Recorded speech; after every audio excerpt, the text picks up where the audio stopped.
Right, hello everyone, good evening, welcome back to Hilly Stream.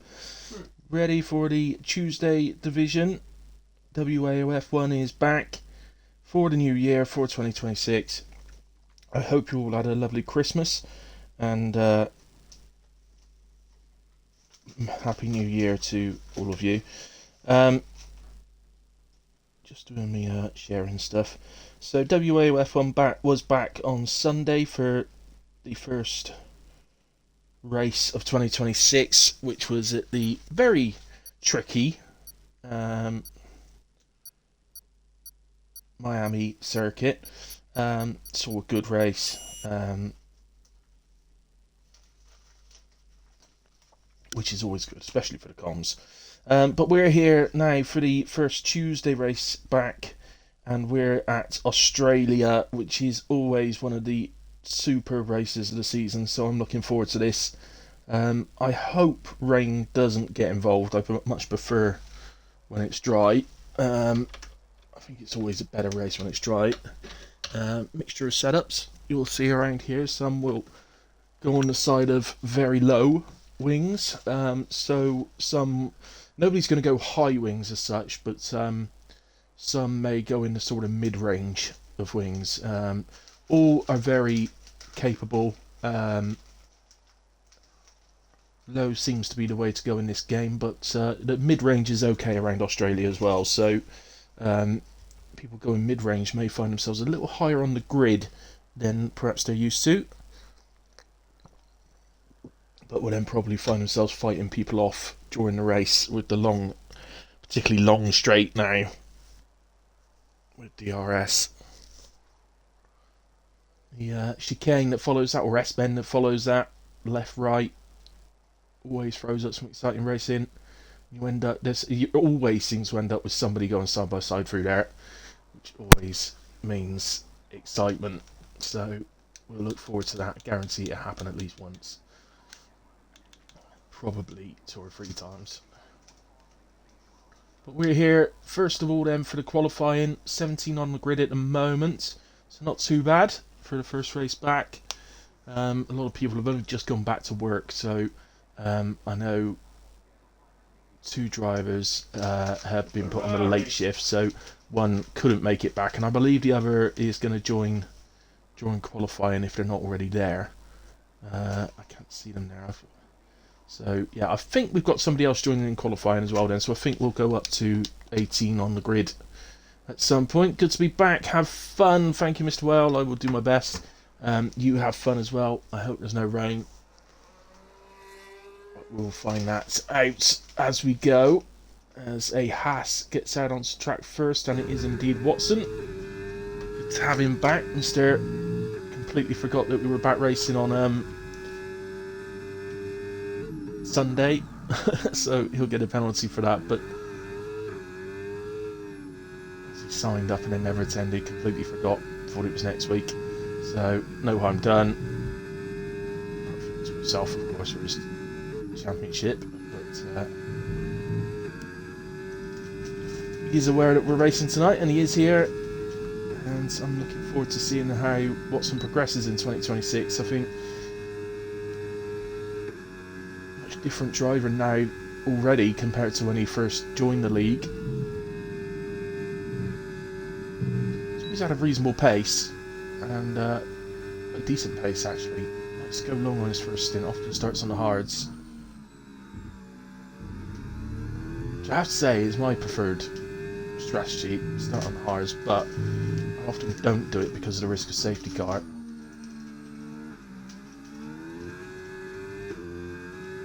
So here we go for our first hot lap of 2026, and I see no reason not to do the hilly hot lap with Watson. So across the line we go, DRS is open, down to turn 1, down to 5th or 6th through turn 1 and 2. Open up the steering, open DRS as it takes us down now to turn 3. Slow right-hander, use a little bit of curb on the entry. Get the car back over to the right-hand side for the left. Open up the steering, get on the power, flat through the right. Down now to the right-left that will take us onto the long straight. Still relatively new part of track, used to lead up to the chicane here, but just a long effect. Well, you know, technically it's not a straight. You've got these gentle curves, but we call it a straight because it's all flat out. And through the left-right S, lots of curve on the exit. You can take so much without invalidating. DRS again, down to the 90-degree right-hander, down to third. Open up the steering as early as you can to get on the power. Then just ever so slight lift, or maybe even flat out, depending on your wings, I suspect. Through the right-hander, slowest corner of the circuit. Through the left, takes you onto the final. Always very tricky, low on traction. DRS again now to the finish line. 1:17.111. It's not a bad start from Watson, but I'm sure you will go much faster before the end of the session. I do recall from my times doing Australia that particularly in Q1 and even Q2 actually, it can be very slippery, so you don't necessarily get the best times on the board until Q3. 1:16.0 from Steersy, he's having no such issues. Chris invalidated his first run on the medium tyre. James, it's just heading down to the 90-degree right-hander. Nice to see this man on track.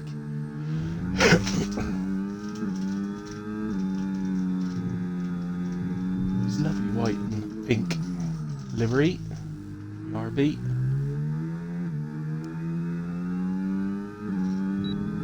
So he really opened up the entry into the final corner so that he can get on the power that little bit earlier. Overtake to the line, 1:16.4, puts him in P2. Ryanair goes just behind him, his teammate goes P3. Robin, new to the league. See how he gets on in Laupin.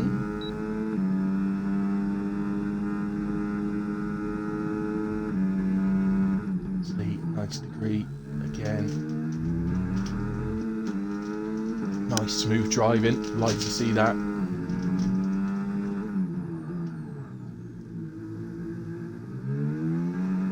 Flag out that's in sector 1, towards the end of sector 1. It's a Haas. I suspect getting out the way. That must be Watson. He's the only Haas on the grid at the moment. So 1:18.0 from Robin, but very nice driving. I don't know if that was a mistake from Watson or whether he was just moving out of people's way. Didn't get there in time before Robin had finished his lap. Let's go to Kev as he comes across the line. 1:18.1 goes P10 for the moment. Few drivers on outlet, so who's going to be next?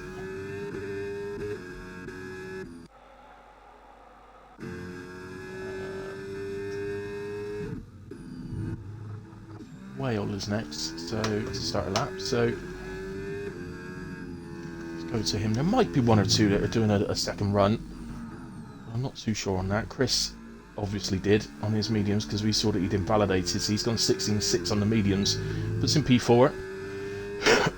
Handy run. Evening, Vaddy. G'day, mate. How's it going? Favourite South African on earth.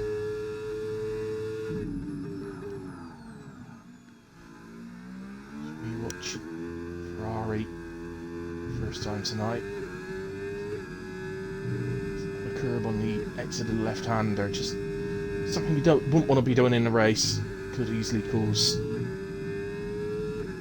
damage underneath the car. 100% sure if our damage settings are high enough to get that. I'm not sure, we're on standard settings, so I'm not sure if you get that on standard or whether it just includes rear wing and front wing.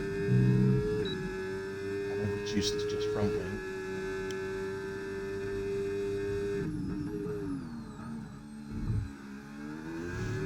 I think standard might be front wing, rear wing and side pod.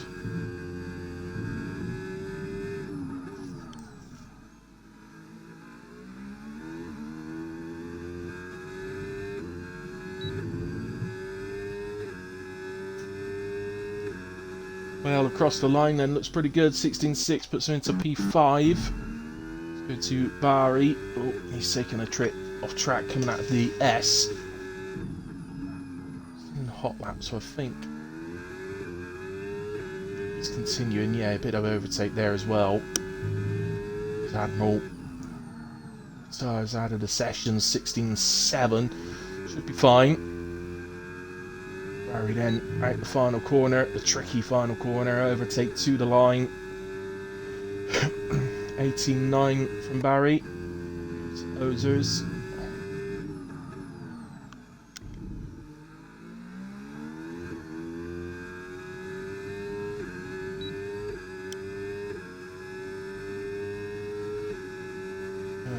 It's a 16.4, that moves him right up to P2. The Scotsman, very, very good. He's been practicing over Christmas. I don't think they have Christmas in Scotland, so he's probably just been off one the whole time. Just give the kids a lump of coal. That's it. Of course, Scottish kids, they're all naughty. They've all been naughty, so they just get a lump of coal.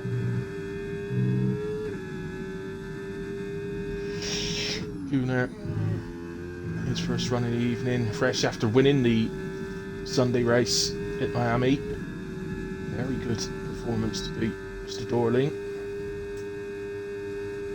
2 races running now. He's won on Sundays. He is laying down a championship battle, and Sunday's very interesting. What can we do on Tuesdays here in the land of Oz?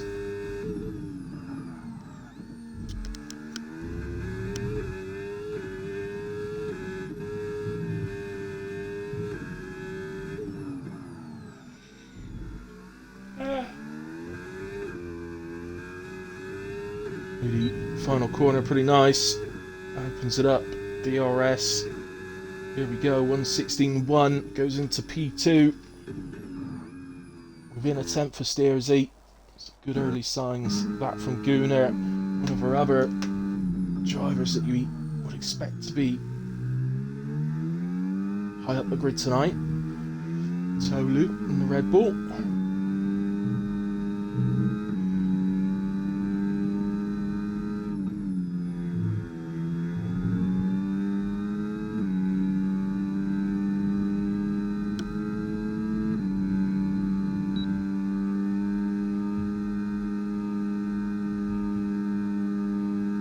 Heads then to the left right. A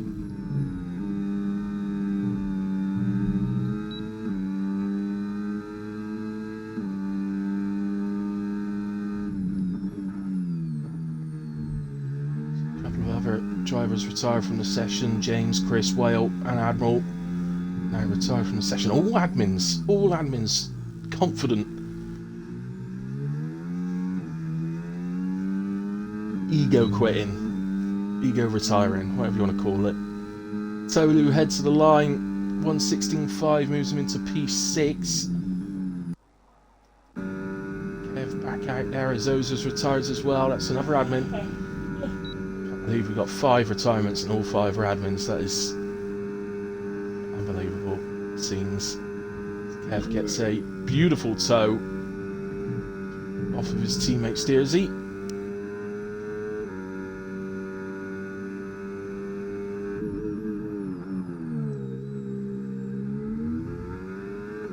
See the actual sector times in me, but I'm not sure quite how we're getting on.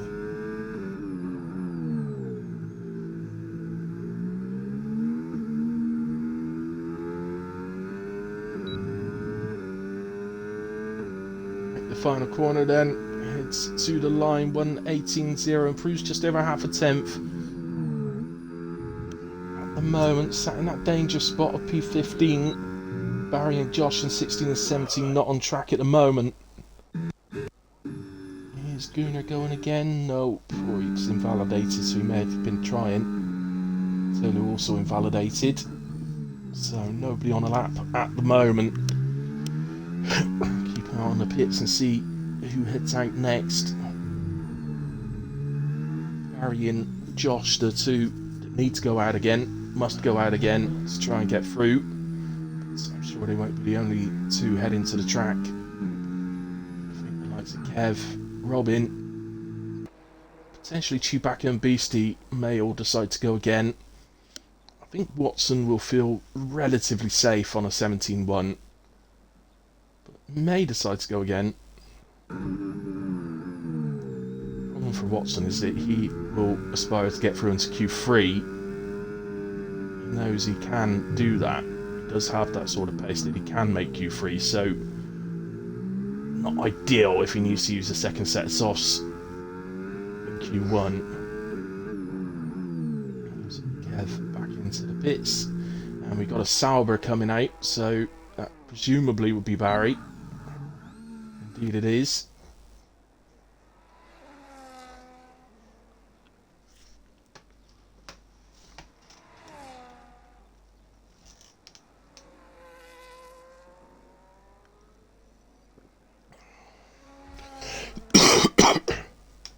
I decided if that's the paintwork on the side of the Sauber that makes it look dirty, or whether it is actually dirt. And if it is dirt, they could have cleaned it. But I think it might be the paintwork, to be fair. I think it's got like white flecks on the black background.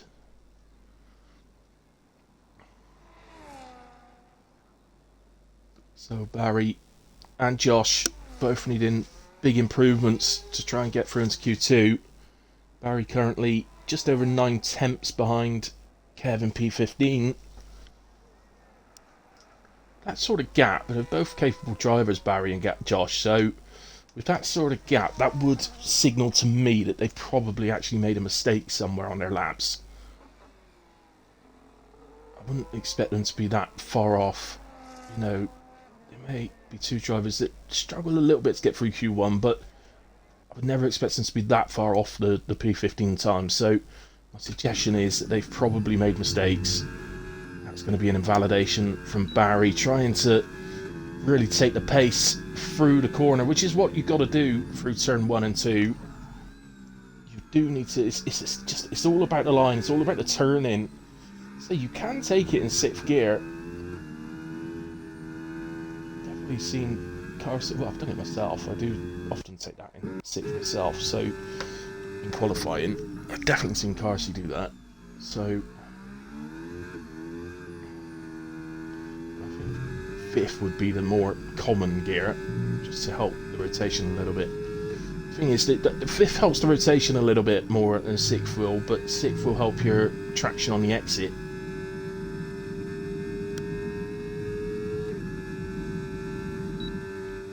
So I wouldn't say either gear is correct as such. It's what you feel more comfortable with.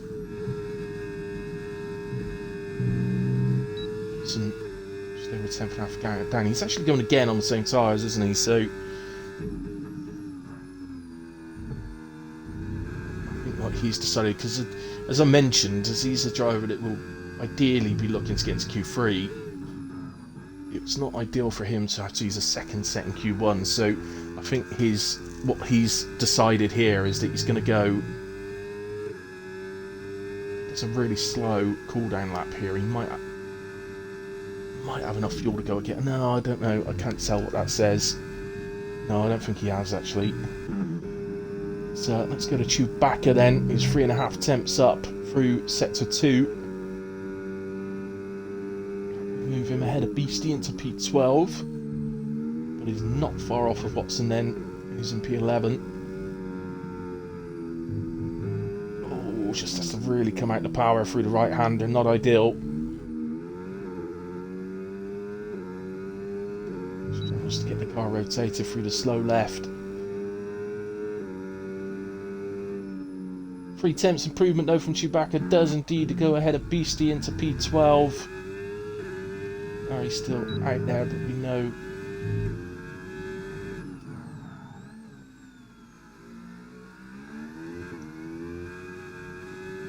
no, this isn't, isn't it? So this is next attempt.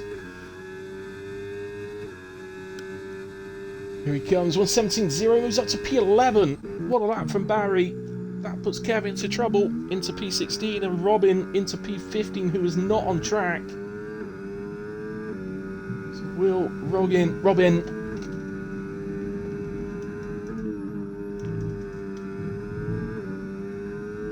Rue not coming out. Wow, well, really stinks.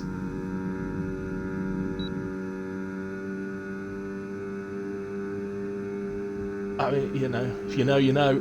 Simple as that, Patty.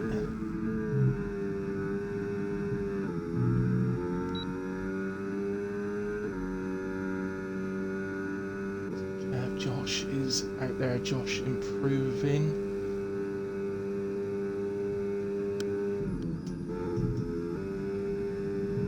Josh, 4.5 attempts up.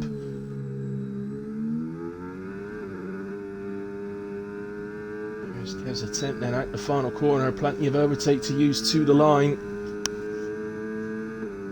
Where is he? 17.4. That moves him into P15 ahead of Robin. So Robin is out. It's all about Josh. Beastie is safe.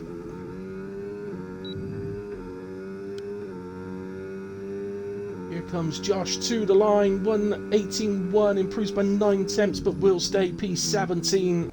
So it's going to be Robin and Josh that we lose in Q1. As Beastie did head into the pits, realised that he was safe.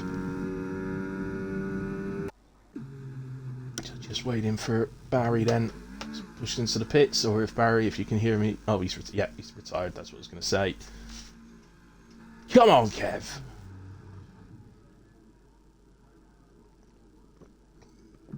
So a tight Q1 in the end. I did say that I thought Barry and Josh had probably made mistakes on the runs that they'd previously put down, and that was very clear to see, particularly with Barry, who's moved up to P11, but Josh, although he stayed P17, he improved by 9 attempts, so very clear to see that they had plenty more in the tank. Steers, he takes the fastest time in Q1, not important at this stage, of course. Gunnar second, Ozers third. James in fourth, Ryan fifth. There's your list. Go to the race direct. Incidents, just in case.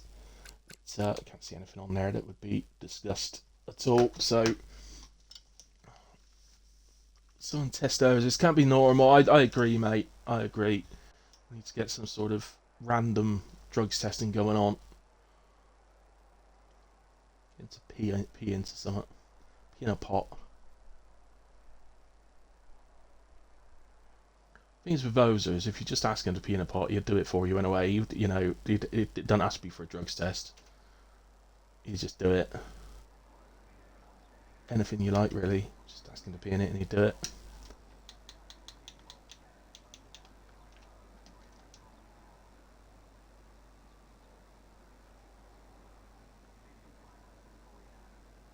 Well, no, I didn't say he's hacking, but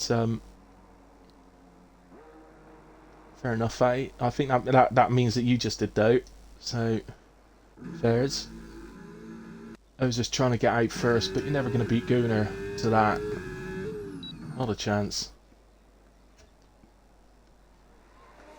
Gunnar in the Sauber, so he's got to get that Sauber some money by getting it some telly time.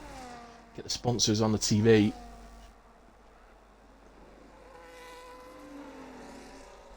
In the days when I was watching F1 in the early days, when it was the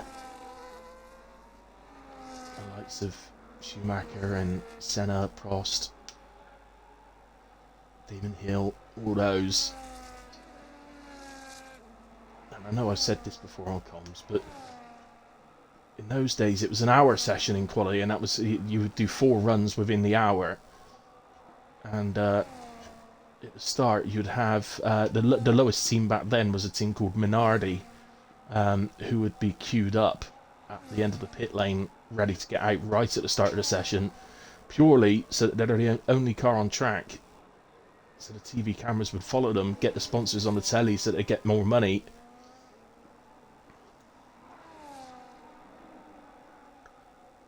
They found it was the only way, pretty much, because they'd just be at the back all the time. It's pretty much the only way to get the cars on the telly.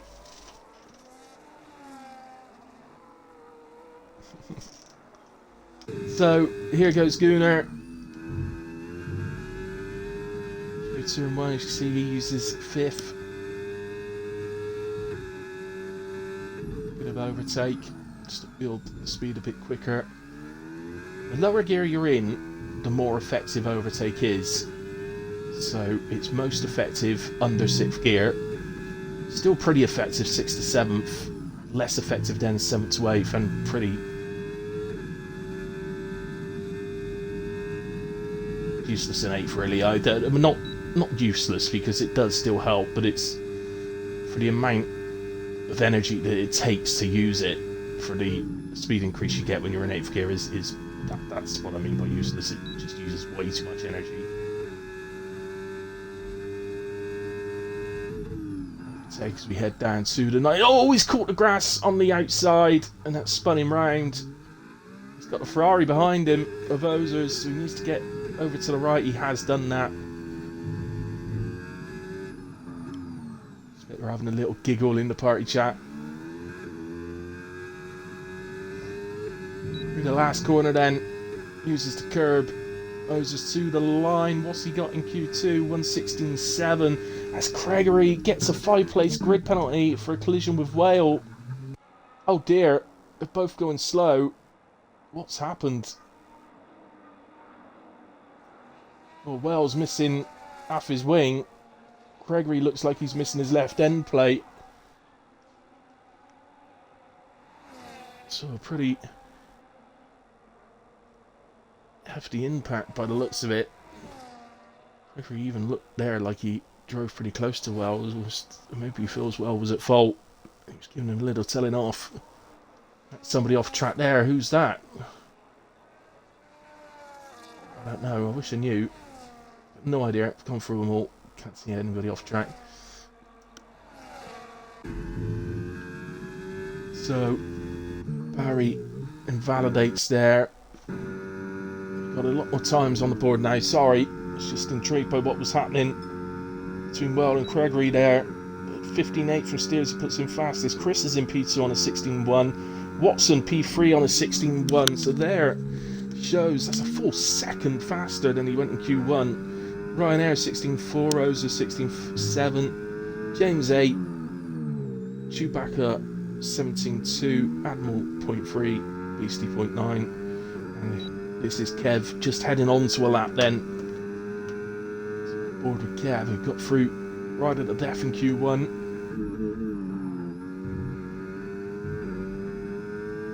That was pretty nice through turn 1, I have to say.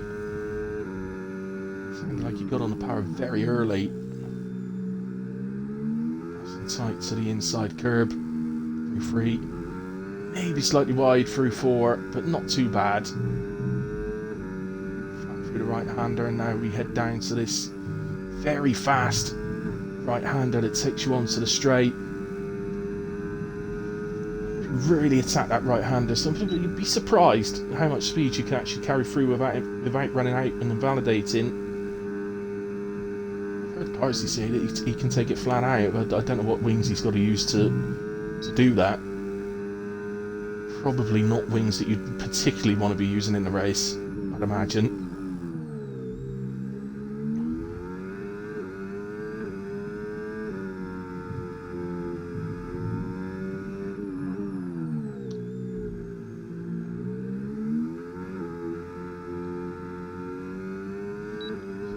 Out the final corner then. It's a little tentative getting on the power out the final corner. And it's 17.5 from Kev. As in P9 ahead of Beastie at the moment. Gunnar on his second attempt after his first lap spin. He's invalidated. So Gunnar having a bit of trouble out there at the moment. Q2. It's quite early in the lap. It's just at the start of sector 2. So it's not a major issue. He can cool down here as long as he's got enough fuel, which I've just looking. I believe he had. I believe it says 2 point something. So I think it says 2.4. So I think, yeah, he's already charged his battery back up. So is he next onto a lap? I think he is next onto a lap. So I think we're going to stay with him. There's a Ferrari just behind, which is Whale. So Whale and Gregory back out on track now. Damage is repaired. Looks like Ozer's exiting. Well, that totally looked like a Ferrari to me that was exiting the pits, but looking at the map, must be an RB, so I think that must be James then.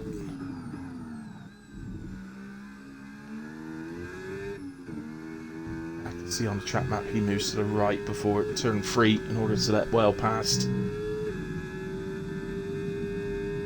Uno 26.536 through set to 1. Let's compare that to Whale. 26.665. Just over a tenth between them. Uno heads down to the end of set to 2. Very short set to 2. 43.891. 43.7 from Wales, so he's actually almost 2 tenths faster than Gunnar, who again seems to just touch the grass on the outside slightly, much less than last time.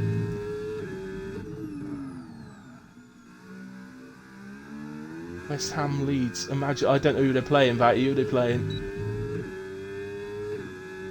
Gunnar heads to the line. 16.467 puts him into P5. Whale 16.376 goes P4, knocking Gunnar down to P6. Down to Gregory, he's invalidated his run. We're on with Tolu.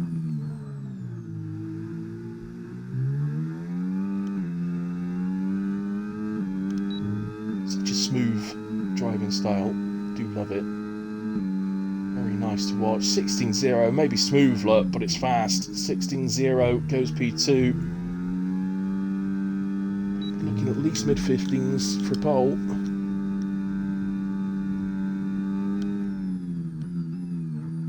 Forest. Not Callum Wilson, was it, by any chance? I think he's leaving already, West Ham. What Beastie said to me last night. Beastie moves up to P10 with a 17.2. He's in the top 10. Plenty of time to get back round and go again yet. So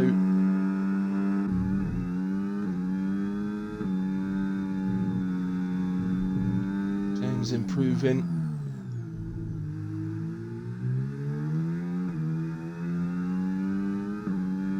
It's at P9 16.841. So needs a decent improvement just to go ahead of Gunnar, and it is that.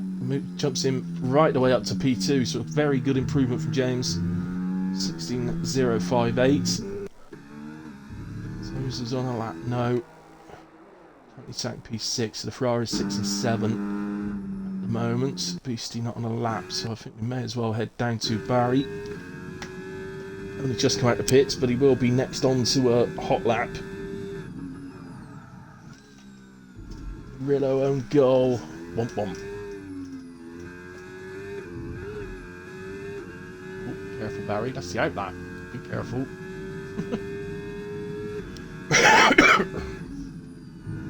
So I say get these damage settings up.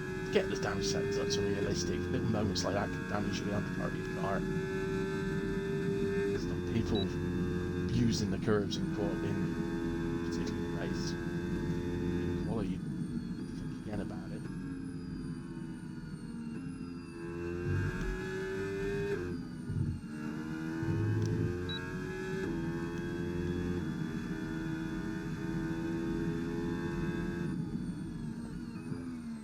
Flag was just James moving out the way of Chris. Sorry, is Chris on a lap? My apologies. I didn't think anybody was on a lap. Could have been watching Chris there, who goes 59 into P2. That's Barry then, as he's coming through the final corner, ready to start his next run. Through in P11 in Q1.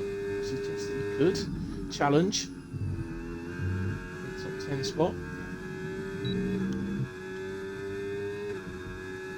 Doesn't have a time on the board so far in the session, so nothing to compare it to.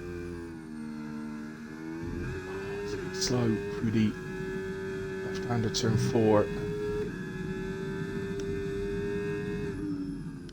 6.8. I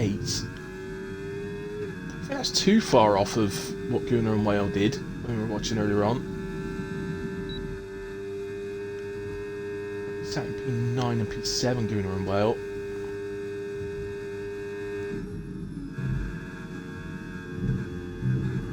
Oh, and that's going to send Barry off track. So he's going to have to cool down. He needs to do some accelerating and braking to try and get the energy back up. I don't know how much fuel he's... Yeah, no, he needs to get his energy back. He's now on reduced harvesting, so he's going to struggle to do that. But he needs to get that energy back.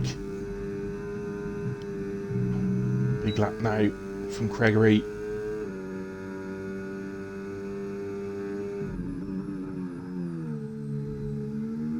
Chris makes it back to the pits with the tyres. Stuarsy, Chris and Tolu, and now James all feel they've done enough. I would 100% agree. I think Watson can definitely feel pretty safe as well. So Gregory out the final corner. 16.2 moves him into P7. He's got a chance.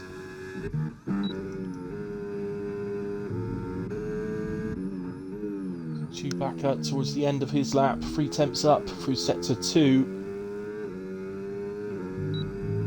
It's not going to be enough to take him into the top 10, but can he nip ahead of Beastie here?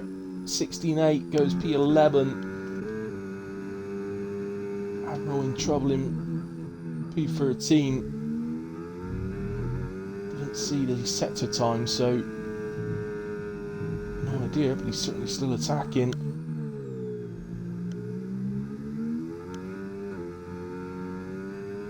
That's all looked very nice and tidy through sector 3, so I think he's on for an improvement here. 16.2 moves into P7. Knocks his new teammate down to P8. It's Ryanair into the danger zone and puts Gunnar into the drop zone. Gunnar improving through sector 2. Didn't have a good first sector. He was over a tenth and a half down in sector 1, but was almost the same up in sector 2.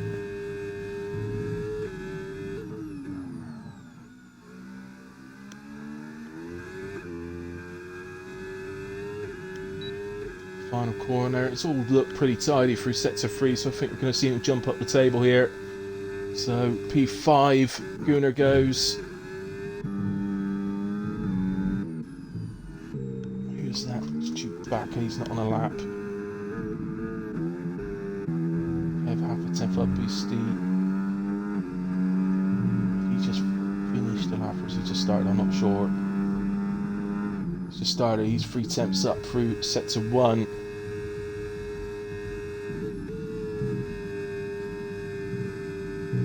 Whale 2 temps up through sector 2. Gregory has finished, so hold these 2 temps up. 2 temps, he should jump up somewhere around Gunnar and Watson in 5 and 6, and that should see him through. Hasn't been perfect through sector 3, but not bad. So what's his time out of the line? It's 16.003. He goes P4. Whale P4. Roses P3. Ferrari's 3 and 4. Beastie heading to the line. What's he got? A 16.6. That puts him P12. And we do see Gregory exit. Admiral gets through. Just. Steersy through as fastest. Chris second. Then the 2 Ferraris, Oses and Whale. Ryanair in 5, James 6, Tolu 7, Gunnar in 8, Watson 9, Admiral 10. We lose at this point Gregory, Beastie. I'll go through the rest in just a moment, but Ferrari test right now. Whale though does have a 5-place grid drop, as does Gregory. Both following the collision, but it is then Gregory, Beastie, Chewbacca, Barry and Kev that we lose from Q2. Let's go to the incidents. That's all on there. But, yeah, it doesn't tell us anything, does it? That just but just says collision with each other.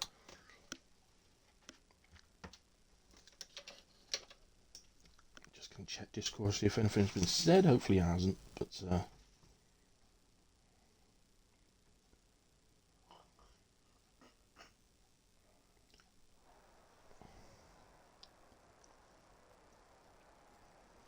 so, yeah, just looking in the chat, there's an apology actually from Gregory to Whale. saying I'm so sorry, totally blocked me and got out of throttle and completely forgot about cars behind, so my bad.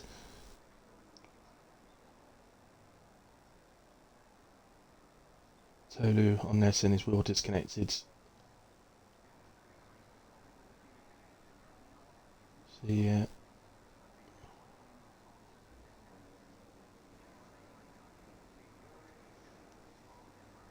So there we go. It's all nice in the chat, you know, like, well got through and he's having a laugh, but looks of it. About it, mate.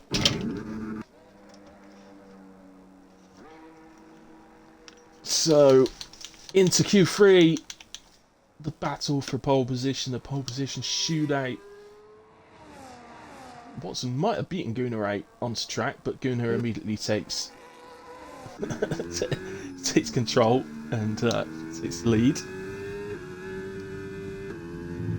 I swear he just likes having his laps on the stream. He knows if he gets out first, then he'll be on the stream.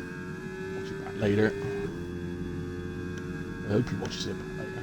He's got to make some pocket money.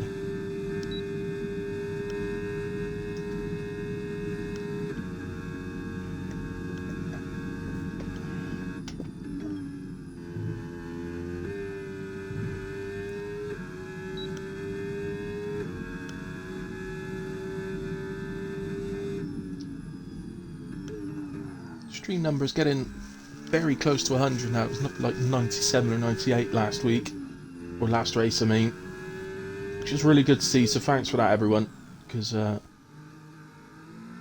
take quite a break, and yeah, we used to get much higher, but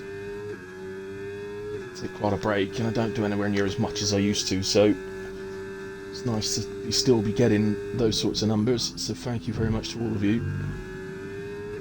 Even to those ones that only watch it to see if they can get a clip of their instance. Evening Rabbi! Hello! Let's go Chris, smoke these Ferraris. You're welcome. Thanks, Fatty. So, in my list of favourite South Africans, it is Fatty number 1, Nelson Mandela number 2. That is how highly I rate you, man.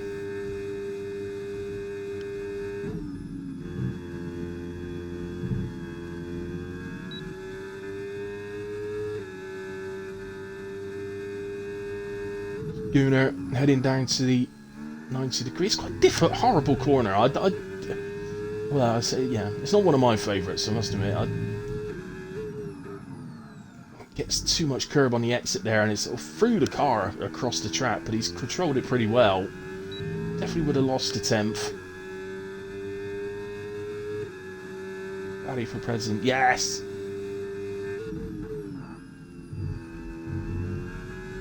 So, Gunnar 16.2. Watson 15.8. Ozer 16.2. Sorry, Gunnar was 16.6 even. Here comes Steersy. 15.4 from Steersy, that really lifts the bar. James is invalidated. Well, a bit further back. So Ryanair out the final corner. Can Ryan do superb race on Sunday? Picking up a podium. 16.3 goes into P5. Tolu is in the grass by the wall. That's not good for him. To move that car. I wonder if he's disconnected. He mentioned his wheel disconnected in Q2. I hope it hasn't disconnected there. He could get disqualified. Just come up with outlap next to his name. 16.7 from Well goes P7. He's over into the pits now. That was a bit odd. Just come up with outlap next to his name. Ready for president? Let's do it. Let's do a campaign. Let's get it going.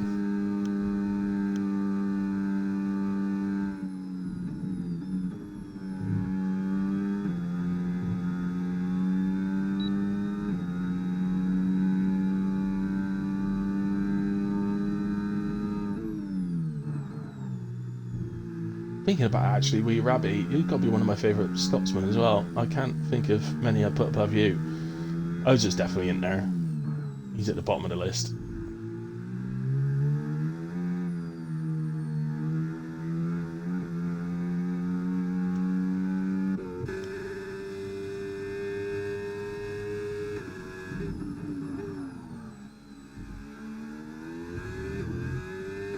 giving this another... No, he's in no ERS. I'm just wondering if he's got enough fuel. He hasn't. He's at 0 point something, so he'll be heading into the pits. Just wondering if he might have gone for another run. But I think you can clearly see that that first run was on worn tyres.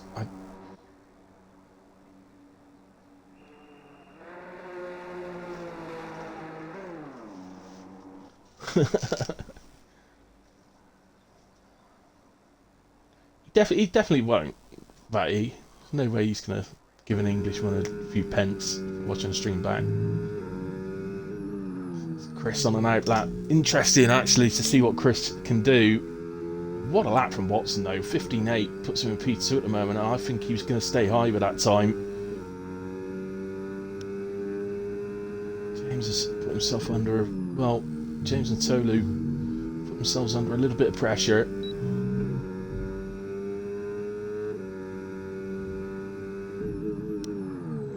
Picks up a bit of grass on the right front coming out of turn 2. Not at all, Embrun's way out wide. Doesn't invalidate it because he didn't gain an advantage, but definitely lost time. It's a bit early on the turn in. The right-hander, but not again. He wouldn't really have lost anything there, I don't think. So definitely did through that left-hander turn 4. Dan's almost leaving his chair. Pretty nice through the S, and then down to the 90 degree. Oh, a little bit shaky on the exit. Gets a bit of oversteer off the curb.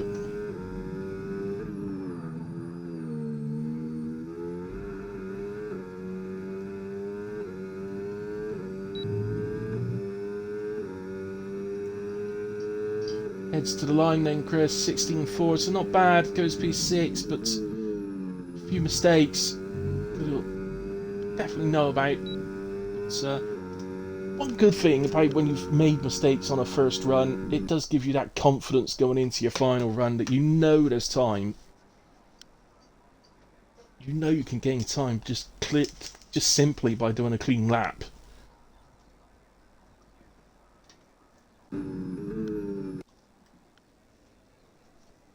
It does give you a quiet confidence going into that final run, but it also puts a bit of pressure on because you've got to get it right.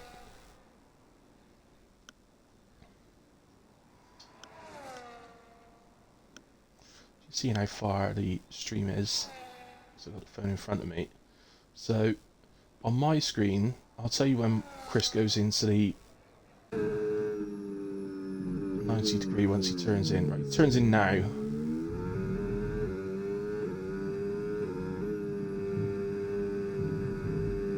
Say there's about 6 seconds. I would say there's about a 6-second delay between what I'm seeing in the actual stream for you guys, but of course I'm realising when I say he turns in now that you'll only be hearing that when he actually turns in and not as I was doing it to see where the stream was at the same point. But that wasn't in my mind before I did it.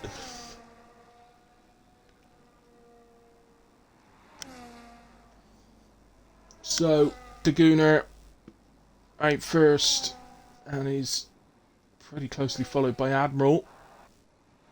Admiral currently in P4 on a 16.2, only 8 thousandths behind Ozers.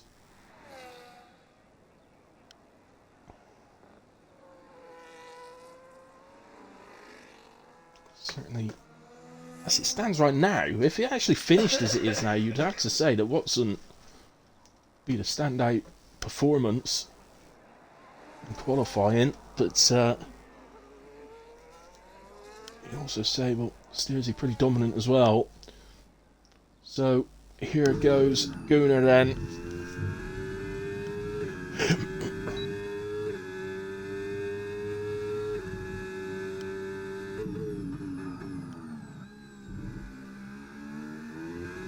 Nice through turn 3. Don't really want to keep going fully wide coming out of turn 3 because you need to get over to the right side of the track ready for turn 4 to get a good turn in.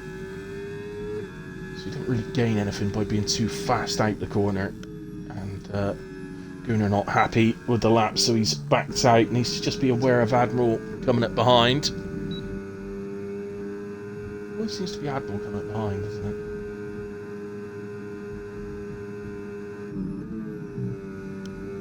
Turns in, left, right, all very nice, I have to say. I didn't see the split time. Very smooth indeed.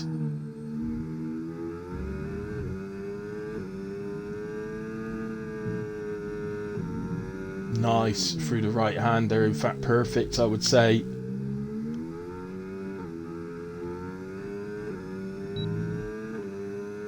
Out the final corner, this has looked very good. I think he's going into the 15s. Yeah, 15.947 puts him into P3. He jumps ahead of the Ferrari of Ozers. Go back to Gunnar, it goes on to another lap. Nobody else yet has started a lap, so back to the Sauber. We'll just have a bit of wear on these tyres, but not so much that he shouldn't be able to improve.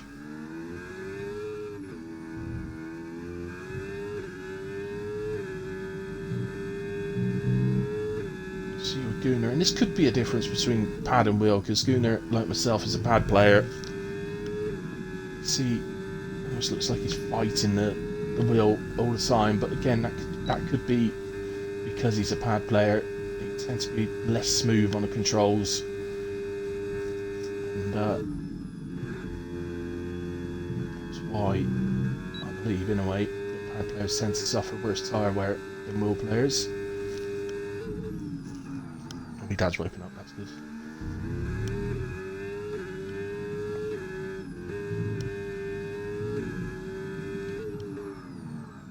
Very nice through the right, very nice through the left. Opens it up out the final corner. Where does he go to? 16.2, only sees him go up to P5. He'll be disappointed. So, Admiral not on a lap. Ozer's improving, he's 2 tenths up. Sets of 2. Tolu, by the way, has jumped up to P2 on a 15.7. Here comes Ozers. He's improving. What's he got? 15.8, puts him P4 ahead of Admiral.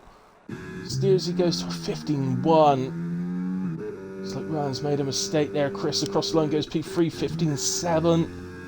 Oh, well jumps to P6. James across the line, 15.7 goes P4. I'm not even saying this, but James might be a bit disappointed with that. So long ago, James in P4 had been raving about sort of saying how good that is, but he's generally been the second fastest qualifier in the Tuesday division this year behind Steersy, so he may be a little disappointed not to be on the front row, but it's not bad. So without a doubt, I think standout performance in qualifying for me goes to Watson, but apart from Steersy, see how tight this is. So Steersy 15.1, absolutely over half a second ahead of the field. Tolu 15.7, Chris 15.7, James 15.7, then 0.8s for Watson, Ozers, Whale, 0.9 for Admiral, then Gunnar and Ryan 16.2 and 16.3. But yeah, maybe saying Watson standout is a little unfair on Chris, but alright, you're gonna come and sit in the chair? yeah, well, I agree, Vaddy. What a race this is going to be. I'm looking forward to this one. A couple of drivers out of position, I feel. I think, say, James might be thinking he should be second on the first row, but he won't be too disappointed with fourth. But Gunnar out of position. But Tolu right behind Steersy as well. I think out of the drivers on track, Tolu's the... I don't know if I'd say the most likely to give Steersy a battle, but he's definitely one of the ones that can. I think Gunnar, Tolu, James are probably the most likelies at the moment, but say, bit out of position. The Ferrari's right in the mix as well. So we're going to take 5 minutes anyway, guys. So race start will be around 9 o'clock. So make sure you're here with me for that. We'll go through the grid order on the formation lap and check the tyre strategies, etc. and get ready for this. As I say, it's going to be a great race. So looking forward to this one. Be back shortly.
Okay, guys, back with you for the formation lap then.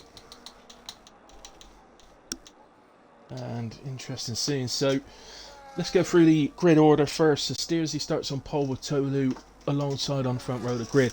Chris starts P3 with James alongside in 4. Watson 5 with Ozers in 6.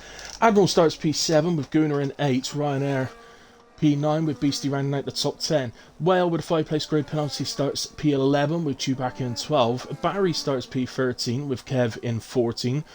Robin in 15th, while Gregory, also with a 5-place grid penalty, starts P16. Josh bringing up the rear in P17. We didn't get up to the 18 drivers expected, but we go with a 17, which is still a lovely turnout. So the vast majority of the drivers are starting on the mediums, so easier if I tell the exceptions to that. So Tolu in P2 is starting on the hards. Barry in P13, Robin in P15, and Josh in P17 all starting on the hards. Everybody else started on the mediums and not a soft in sight, which you wouldn't expect to see at Australia in a way. Certainly not the highest wearing track of the season, but it is quite high wear, so the softs, I mean even at the lower wearing tracks, the softs are basically useless for race, which is a bit of a shame, because we do see them occasionally in real life, so I think that's something that hopefully they'll sort out for next year, but that does of course depend on what they're like next year with the new cars, etc. Maybe we'll see them a bit more. It'd be nice to. Well, I hope that's not the... Well, it looks like that is the view it's going to give me off the start, which is no good, obviously. So, let's go to our standout qualifier then. Watson off the start line. He's got the Ozers alongside behind him to the right. And he's got James alongside in front of him to the right. Chris directly in front. 5 lights are on, out they go, away we go. James looks like he gets off the line very well. He's going to get alongside Chris ahead of us. Chris gets sort of blocked in by Tolu a little bit, so that may open the door for James, but Chris seems to hold it pretty well. So through they go. We do have a yellow flag. Nobody lagging behind, so hopefully it's not too bad. Well, I say hopefully it's not too bad. Admiral's dropping down. I can't see any obvious signs of damage, but something's obviously happened. It's dropped him right the way down. So P16 behind his teammate. Barry's rounding into the wall. Not an ideal start for Barry, and I think most of his wing's gone, if not all of it. Yeah, the right side of the front wing's gone. That will require a pit stop, but no sign of any form of safety car.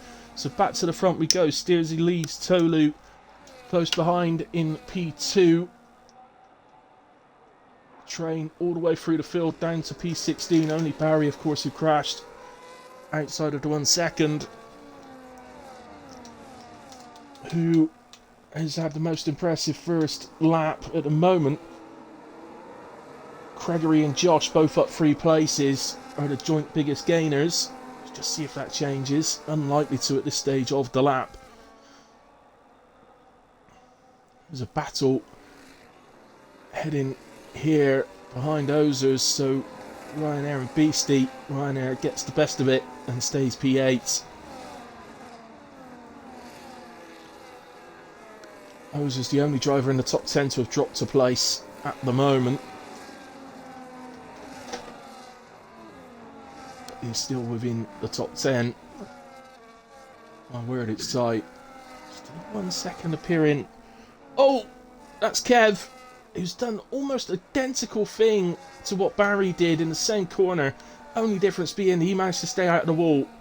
So he's okay. Barry is in the pits. He made it back round.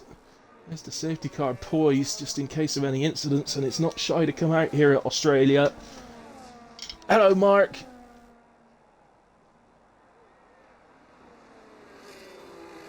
Who's my stream saying in chat? Oh, right, okay.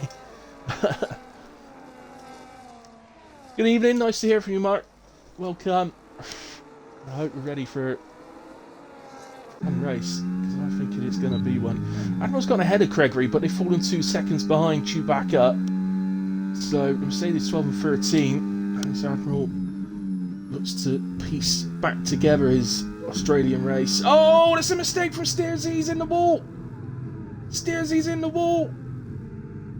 Makes a mistake coming out of turn 1. Goes straight into the wall. And I think I'm in game chat. I need to get out of game chat. Sorry if I've put anybody off. I hope I haven't.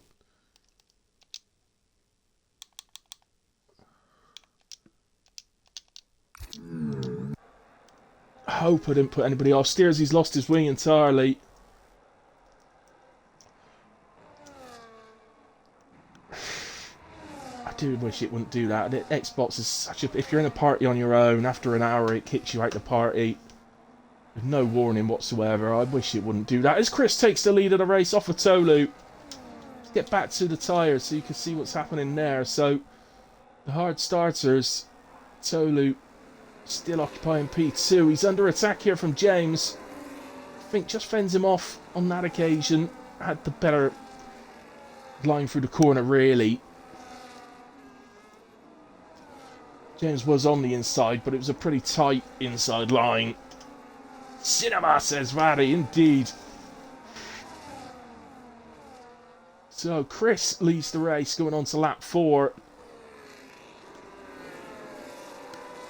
See the green Cyber Guna there making his way up the order. Don't write him out at any stage. So in terms of strategy, by the way, you can expect medium starters as Chris locks up into turn 3 and runs wide. That's allowed Tolu right onto his gearbox, but Tolu, at the moment, no advantage for him tyre-wise. It's going to take till about lap 7 the medium should have the advantage. Then it will become pretty even for a couple of laps, and then the hards will start to have a serious advantage. But he's going to get a run here with DRS Tolu. He's going to get this done and retake the lead of the race. I say retake because he did, after Steersy made a mistake, he did lead for about 3/4 of a lap before. Chris still doesn't have DRS, so James getting very close, but opts against making a move. I think the rightly decides to just stay behind.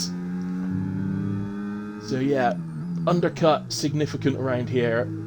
But you can suffer on your hards a bit later in the race if you pit too early. So anywhere from about lap 11, wouldn't really want to be pitting any earlier than that. So 11 through 13, I would expect to pretty much see all the medium runners in.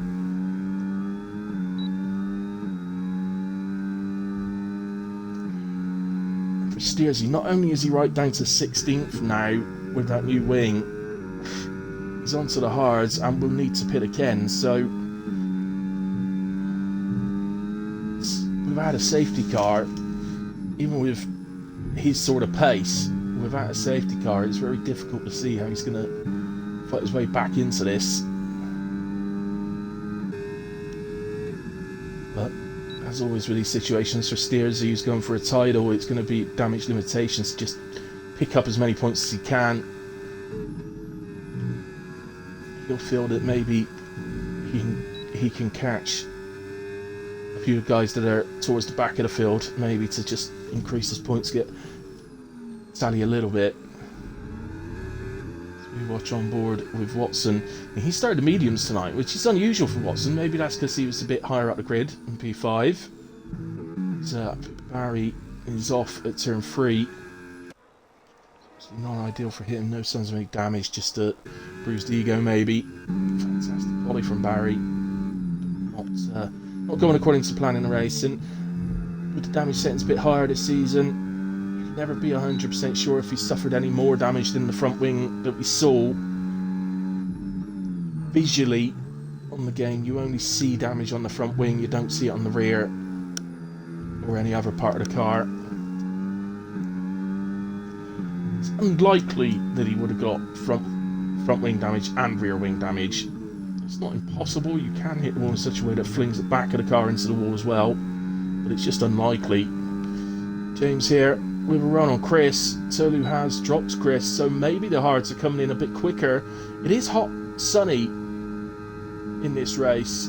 James gets alongside. Oh, it's squeezed a bit. I think Chris quite left enough room there. And James is going to get another opportunity and gets the move done down to the 90 degrees. And Barry is out. Barry is out, and it's at the final corner. And I think we've got a VSC. It's too early. Really, I don't think Tolu would be too worried here. Watson takes to the pits. Anybody who thinks they can get the tyres to the end from here needs to pit.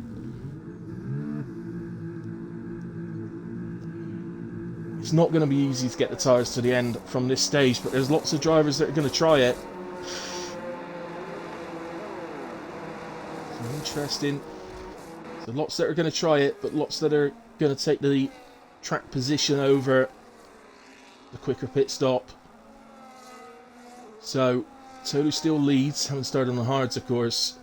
Already seems to have an advantage. So the mediums do seem to be struggling. James second, Chris third, Gunnar now fourth, Ryan fifth, Whale up to sixth. They've all stayed out despite starting on the mediums. So did Kev, who's in P14. Robin and Josh both started on the hards, but of course started 15 and 17th, so currently up 8 and 9 positions respectively. And we are back racing again.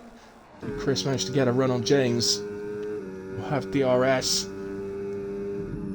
think he's quite going to get there in time, so does stay behind.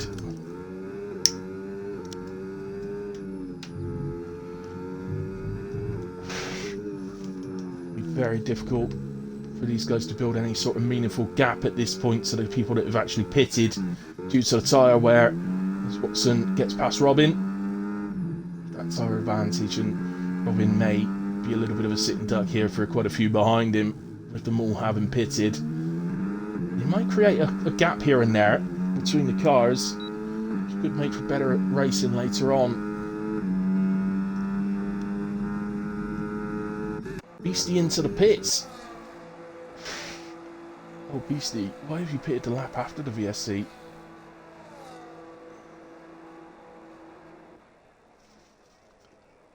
Steersy will be cursing his luck that wasn't a full safety car. All he'd be asking for a full safety car just to get into the back of the field so that he can start making some moves. But he's got, even after Beastie's pit stop, he's got over 11 seconds to, well, just under 11 seconds to make up by the looks of it. About 10 and a half. So just gets past Robin. The aid of DRS. Next up, Robin will be Admiral. He's up to P11 now. After whatever happened to him at the start, 3 seconds for Robin as well. So I don't know what happened to Admiral at the start, but I just saw him drop down the order. But a yellow flag did appear, but when I was looking down at the track, nothing obvious had happened. Nobody was dropping off the back or anything like that, so couldn't work out what had actually happened.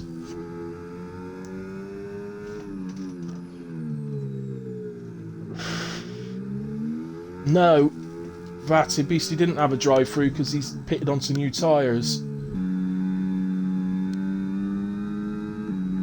So if he had a drive-through, he'd still have it. But of course, the game won't let you pit if you've got a drive-through. You've got to sort of drive-through first. So things looking pretty good for Tolu at the moment. His job now is to try and build that gap to the medium runners. He knows that James is probably going to be pitting somewhere around lap 11, 12, 13 in that range. Same for the other medium runners behind James. They're all going to be in that sort of range, so they're all going to get somewhere in the region of 4 laps undercut, which is going to be significant around here. But of course, Tolu will have the better tyres for the second stint. For at least half of the second stint, he'll have a tyre advantage, and probably a bit more than half. As I say, I think mediums have gone off a little bit earlier.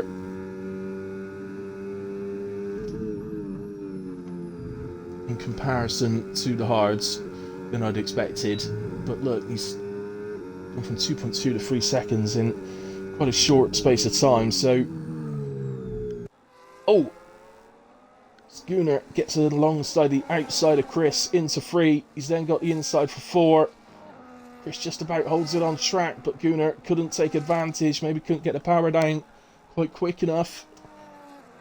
Unless he felt he did something wrong, so wanted to give the place back. But could leave himself vulnerable here to Ryanair. Doesn't look like Ryan's got the straight line speed in order to do anything there with Gunnar. Cruises into the S as well. Well, just behind. So, well, holding on to these guys pretty nicely. So the Ferrari split the strategy. Ozers came in, Wales stayed out. The RBs didn't do that, so the RBs just need to... They are leading the constructors, the RBs, so they just need to be a little bit careful. Don't want to be double stacking. They are close enough at the moment that they would double stack. So really, that's Ryan's job. James being the lead car gets choice of when he pits. So Ryan just needs to keep an eye on. What lap do I want to pit? And then on that lap, just make sure James doesn't go in just ahead of him. If he does, then make sure you stay out. Robbing in to come off the hards. 10 seconds speeding in the pit lane as well. So, not sure what's happened to Watson, but picked up a penalty. No, he pitted, didn't he? That's right. Watson pitted. Beastie picks up 3 seconds. I'm sure there's going to be much more of that going through the rest of the race. And James, well, he did momentarily break the 1 second, but it was after the DRS detection zone, so Chris still got DRS, so that gap closing right back up now. So it almost broke it to Gunnar as well, but same scenario. Gunnar looks like he's running low wings to me. So it didn't look like Ryan could get past in the straight, so I think Gunnar might be running lower than expected wings. And into the pits comes James. So James in at the end of lap 11. So that is a little early, but he's looking for track position there.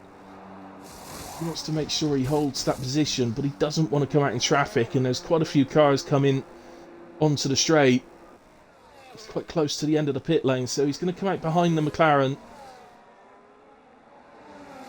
Quite tight with the McLaren into turn 1 here. Where's the McLaren? There he is! That's Josh. He wasn't fully aware that James was there. So there's a little bit of contact between the two. I don't think there's any damage to either car, so I think we're okay.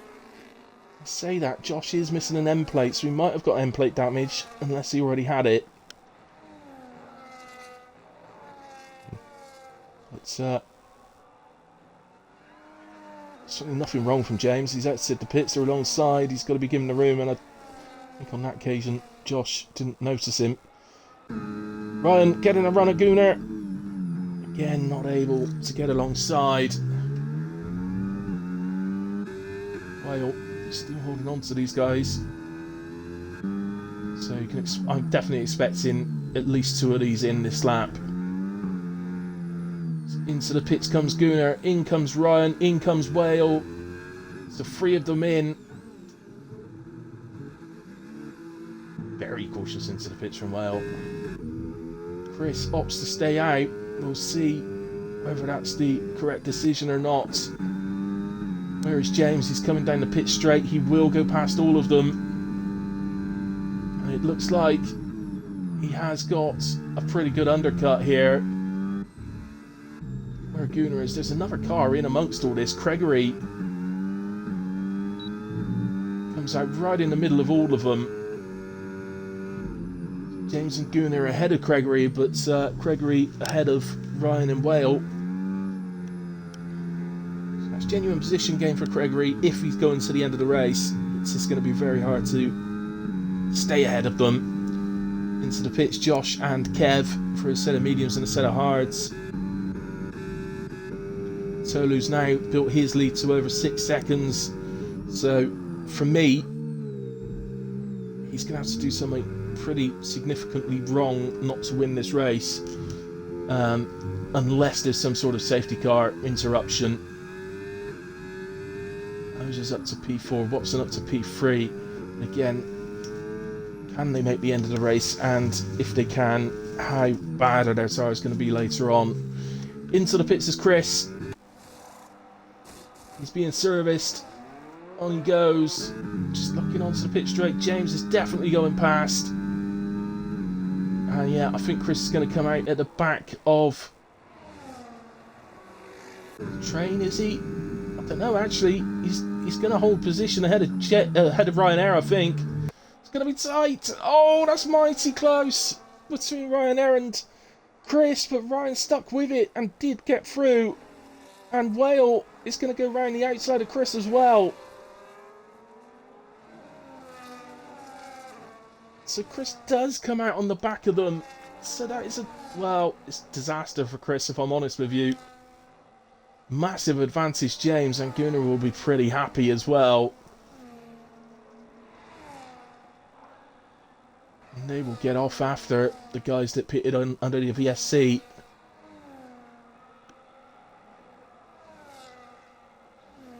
That's the big question now, is how much can they close up? What's the actual gap to the leader at the moment for James? 18.7. It is a fast pit stop around Australia, so I think they come out pretty level at the moment if Tolu actually pitted now, but he's not due yet. So somewhere around lap 17 you'd expect Tolu in.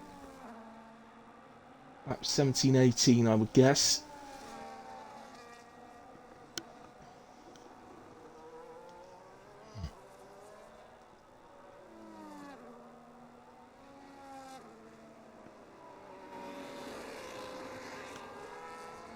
Steersy, by the way, up to P12. He's on the back of Chewbacca here. So let's just take the opportunity to see someone else in this race.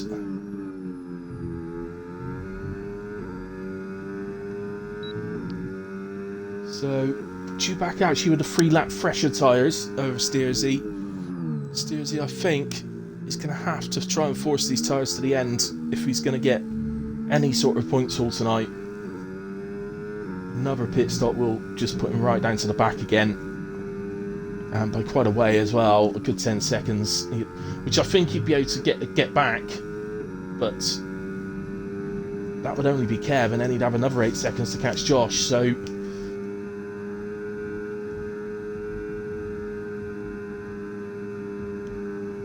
never rains but it pours as Chris picks up 3 seconds. Steersy around the outside in the DRS zone, 7.5 seconds up the road now is Beastie.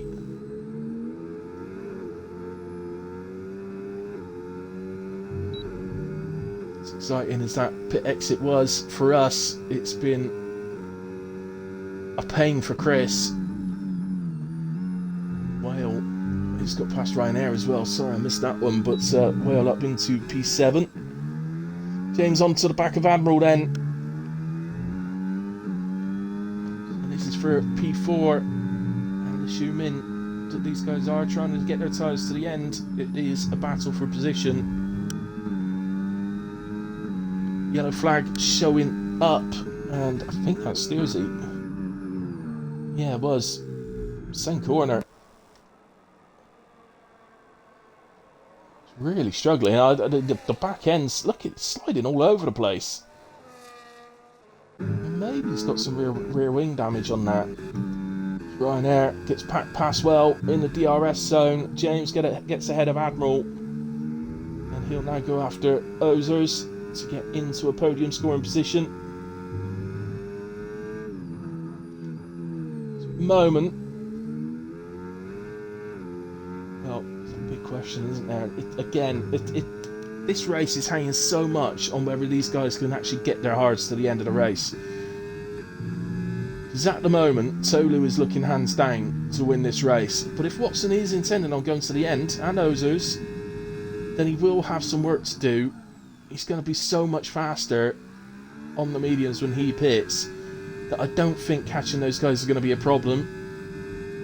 And you would think that he'll just overtake in the main DRS zone. But thing is, track position, it only takes a safety car to come out as Steersy retires from the session. That is in the pits. Steersy, if you are listening, if you have some sort of rear wing damage, don't forget to take a screenshot of the damage. If it's too late for a screenshot, maybe you can record your last 30 seconds or whatever to be able to show it.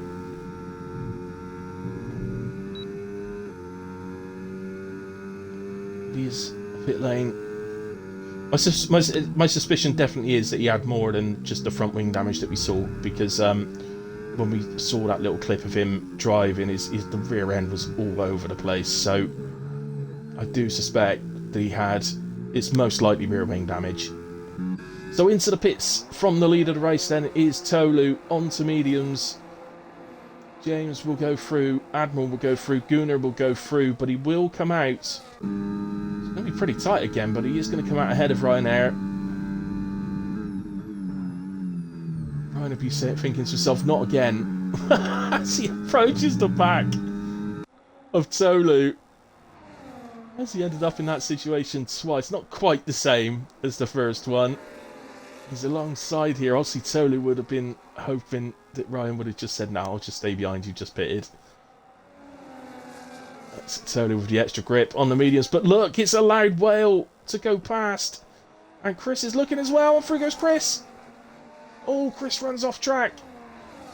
That's going to allow Ryan the opportunity, maybe. No, not quite. So through goes Well and Chris. So in the end, maybe Ryan would have been better off not going past Tolu. But when the opportunity's there, you tell a racer not to make an overtake when the opportunity is there to do so. Strategically, maybe you'd have been better off just holding off and not battling Tolu, because in the end he's lost out to Well and Chris as well. Okay, Chris has got a 3-second penalty, so as long as he holds on to him, he'll get that place back regardless. Whale will be desperately hoping to hold on to the DRS here of Tolu, but once Tolu's got his mediums up to temperature, and they should be pretty much there, a lap on the mediums should get him into a reasonable tyre range, temperature range. Once he is up and running, watch the gap come down so the driver's ahead of him. You can see what I mean. Tolu 4 seconds off the back of Admiral. Admiral's on the back of Gunnar, to be fair. Gunnar's a couple of seconds behind James. He's just about a second behind Ozers, and then 3.5 seconds to Watson, but Watson's got a penalty. So feel that if Tolu can make his way through the field as he catches them, that he should be able to at least get into the penalty range of Watson to take the win. But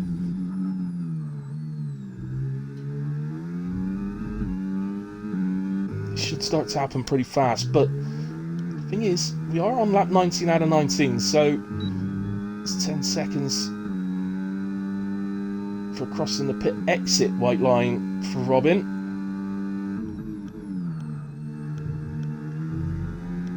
Yep, pretty standard. You do have to stay within that white line.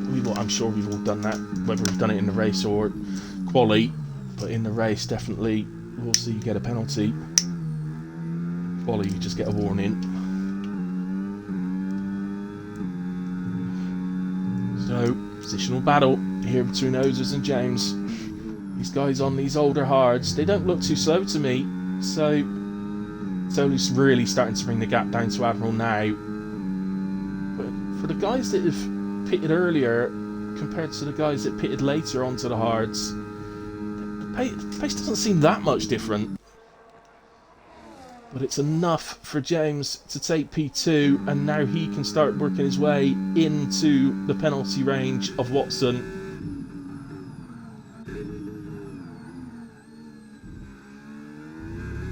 So, you won't just be settling for the penalty range, you'd be hoping to catch and overtake Watson, because you never know if Watson may have a reason to get a warning removed and get that 3 seconds removed. So you can never be 100% sure. Doesn't happen that often that they get removed, but if he's maybe been forced off track and got a warning or something like that, it could potentially be removable. But here's Tolu for his first victim, which is going to be Admiral. When you're Admiral in this situation, you're always hoping that you can somehow fend them off a little bit, and maybe enough to take enough out of their tyres that you can then clasp on to their DRS to get towed around. But 9 times out of 10 they go past you on a DRS and then just disappear. It's Such is the tyre difference right now. 11 laps difference between Admiral's hards and Tolu's mediums.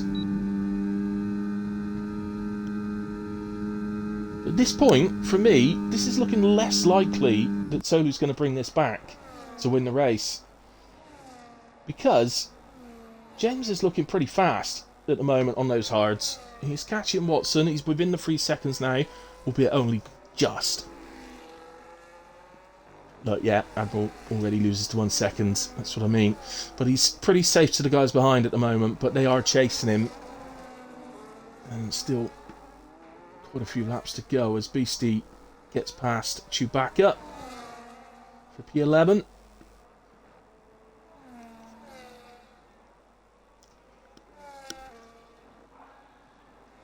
We go back to this battle between Chris, Whale and Ryan. Good battle it's been. An interesting battle.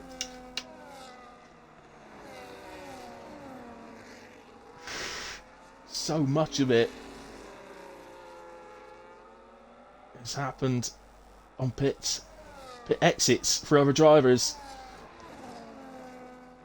But it's now in this sort of situation with Well on the back of Chris in DRS, Ryan's in Well's DRS. So the battle really at the moment is between Well and Ryan for what should end up as at least P7. As I think that's Gunnar getting past Ozers, so I didn't see that one coming. So Gunnar past Ozers in DRS and Solo immediately on the back of Ozers.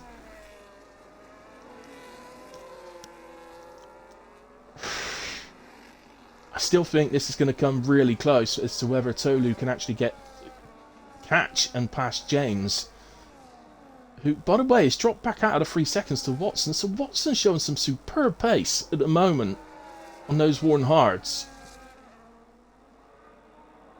There's a 5-lap difference in tyre wear between Watson and James, so he's doing really well.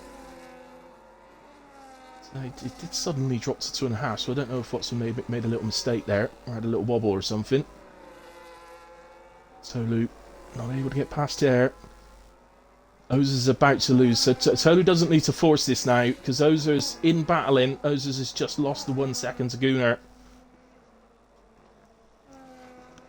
So Tolu now will get the DRS down the long straight, and that will help pull him closer to the back of Gunnar as well.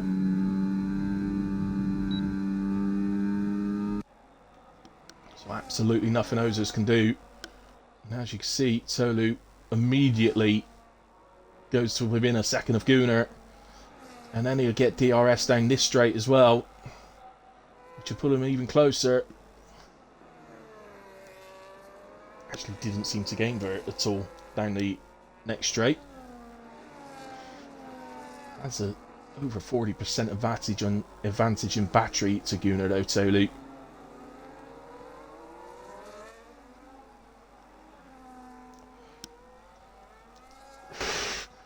Yeah, but even though Tolu is making his way through the field now, and you would think that the first sector is just going to be really about getting on as close to the gearbox of Gunnar as he can, and then overtaking through the same DRS zone again. But I still think James could pose a problem to Tolu. So we saw how fast the mediums went off in the first stint. So Tolu is reaching that area where they went off in the first stint, but of course he's up against old hards, whereas guys on mediums in the first stint were up against the same lap hards. So it's going to take longer. To the inside here then, past Gunnar he goes, and immediately, once again, they're just so perfectly spaced out for him that he immediately, by getting past Gunnar with DRS, he's immediately into the DRS as James.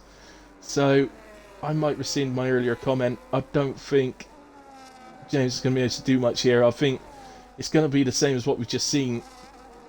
He's just going to make his way up to the gearbox of James. As Chewbacca picks up 3 seconds. Oh! Sorry, I had to do that.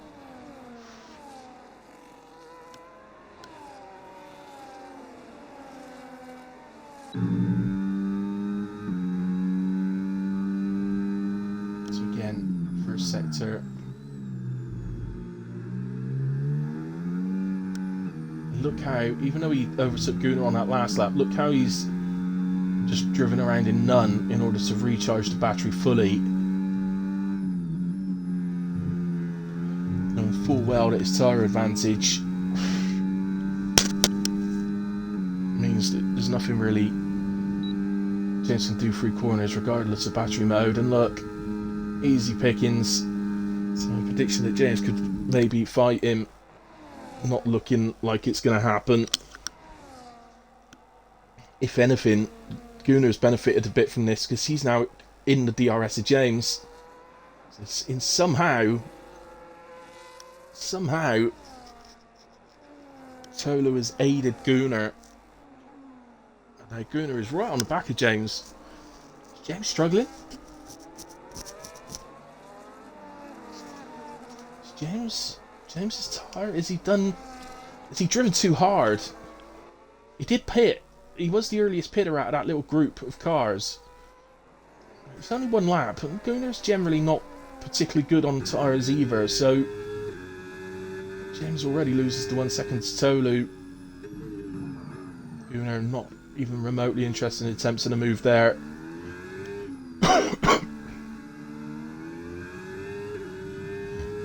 Gunnar will be hoping he can do the same to James that Tolu did to him and overtake James on the long straight to pull himself closer to Tolu. I don't think it's going to be enough to get him back within the 1 second of Tolu though. It's a little far back. He hasn't got a battery here, Gunnar. I think he needs to put in some battery saving. Both their batteries are dead.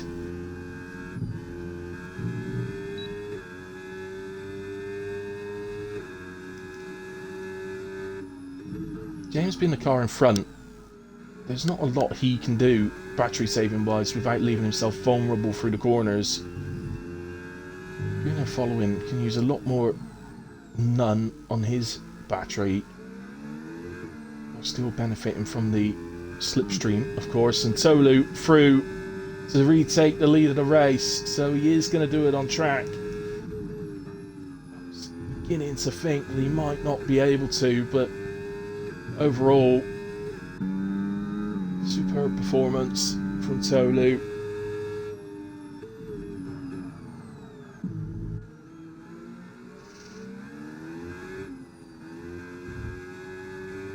Again, very similar on battery, the two of them, as they come up to the long straight.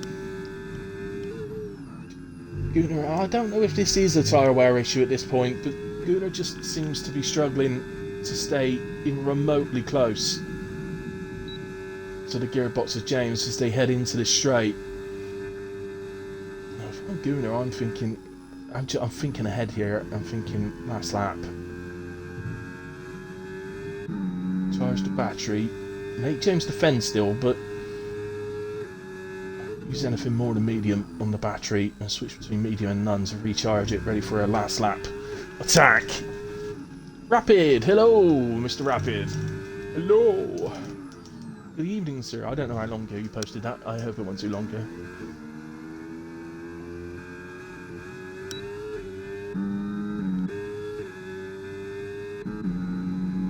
So Watson gets back past Tolu. He takes the lead of the race on track.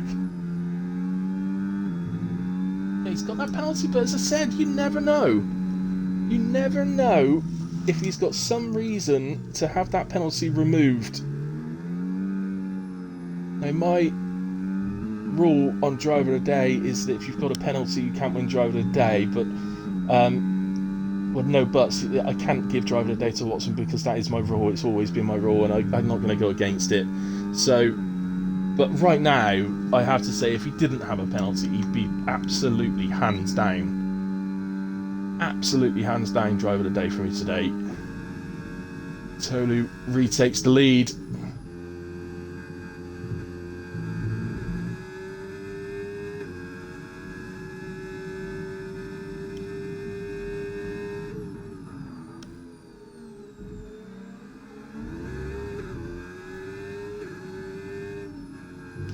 We'll bring up the penalties. So That's 3 seconds Watson, 3 seconds Chris, 3 seconds Beastie, 6 for Chew. Back up. 3 seconds for Josh and 16, unfortunately, for Robin.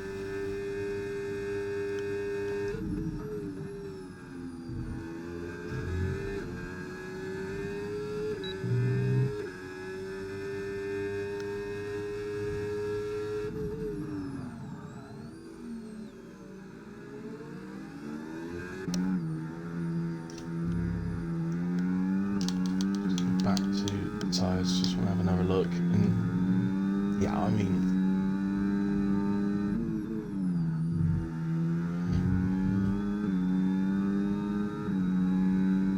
you can see what I mean. I mean, Outdoor Watson absolutely hands down would be driver of the day if he didn't have the penalty. He beat there. He should have DRS. He beat. He's not opening it.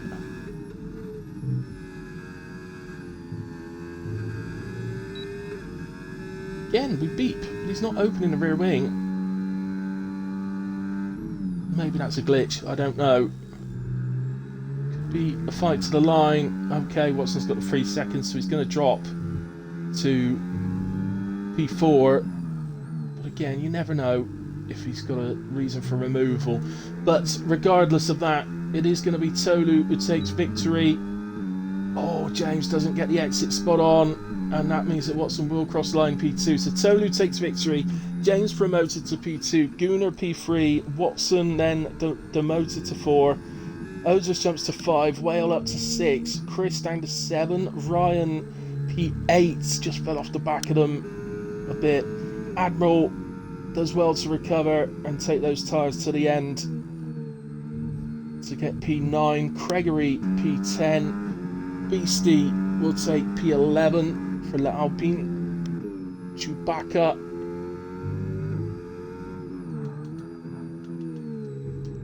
(6 seconds) will hold P12, barring any big mistakes through the final corner.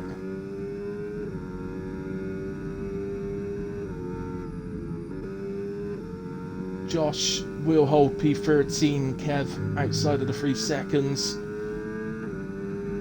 And Robin, new to the league, will finish the race P15 and will be rewarded with points for that. So well done on sticking it out, Robin. And well done, I think, on your debut. Unless you did one race before the Christmas break, I can't remember. I've got a feeling you joined just as we were going into Christmas break, but can't quite remember. But, well, as I've already said, without his penalty, Watson would be my driver of the day by an absolute mile, quite honestly. But because of his penalty and going by my rules on giving out driver of the day, as I've always been, I cannot give him driver of the day because he has that 3 seconds. So my driver of the day today is going to go to our race winner, Tolu, who I think did very well.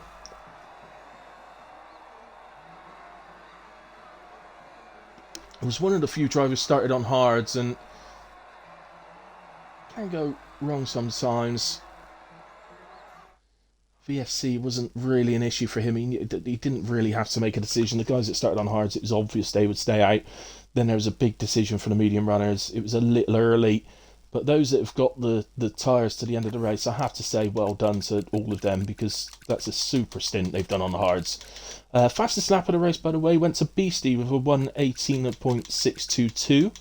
Let me just go to the race director and just scroll through incidents just so the stewards have them. There we go. So yeah, my driver of the day today is Tolu. Congratulations to the podium sitters. I'll find out. Well, we'll find out later on if Watson does have any reason to request a penalty removal. I kind of hope he does, but they're pretty unusual, but they do happen occasionally, so maybe we'll see. But other than that, congratulations to our top 3. Good performance from the RBs, good performance from the Ferraris. A mistake for Steersy. I have to say it was an unforced error. It swung me into the wall and retired out of the race in the end, so that just opens up the championship somewhat, but a clear pace advantage when it comes to qualifying. Didn't really get to see whether that pace advantage carried into the race, as it happened too early. But there we have it. So, but a super race in Australia. Australia always gives up a great race. So thank you very much for the drivers putting on a really good race for us. Thank you ever so much to all of you out there who've watched along or watched the race back at a later point. I really appreciate it, guys. The views have been brilliant recently. So hopefully we can nudge above 100 in these next couple of races. But very, very close to it already. There we go. Thank you very much, guys. Good night. God bless, and I'll see you again next Tuesday. Thank you very much.